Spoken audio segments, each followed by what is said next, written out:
Before lifting a water heater into a drain pan, safety must be your top priority. The first critical step is to turn off all power and water supplies to prevent accidents and damage. For electric water heaters, locate the electrical panel and turn off the dedicated circuit breaker. For gas units, turn off the gas supply valve. Always turn off the water supply valve as well.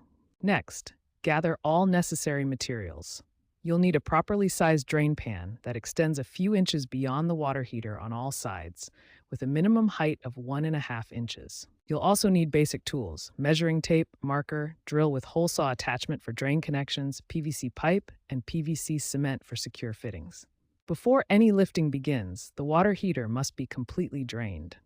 This is crucial for both safety and weight reduction. Be extremely cautious, as the water may be scalding hot. Next, disconnect all existing pipes and earthquake straps. This includes water supply lines, gas connections if applicable, and any seismic restraint straps that secure the unit. Finally, and this cannot be overstated, enlist one or more helpers for the lifting process. Water heaters are extremely heavy and awkward to maneuver. Having adequate help ensures safety and prevents injury or damage. With proper preparation, safety measures in place, materials gathered, the unit drained and disconnected, and adequate help secured, you're now ready for the actual lifting process. There are several safe methods to lift a water heater into a drain pan.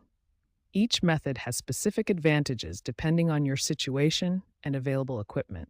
The appliance jack method is often the safest option. Use a jack with a strap and protect the water heater with cardboard to prevent damage to the tank surface. For manual lifting, always use multiple people and proper lifting techniques.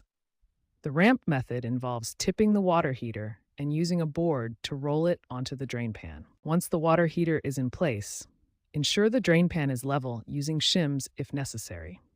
The water heater must sit squarely on the pan for proper stability and drainage. For drainage connections, cut a hole in the pan for the drain pipe if needed. Attach PVC pipe using PVC cement for a tight seal. Then connect to a floor drain or exterior drainage area. After positioning and drainage setup, reconnect all water heater connections. Test the system for stability and proper operation. Check that all connections are secure and the unit is functioning correctly. Regular maintenance is essential for long-term safety. Check the drain pan regularly for damage and ensure the drain line remains clear. This prevents water damage and maintains system reliability.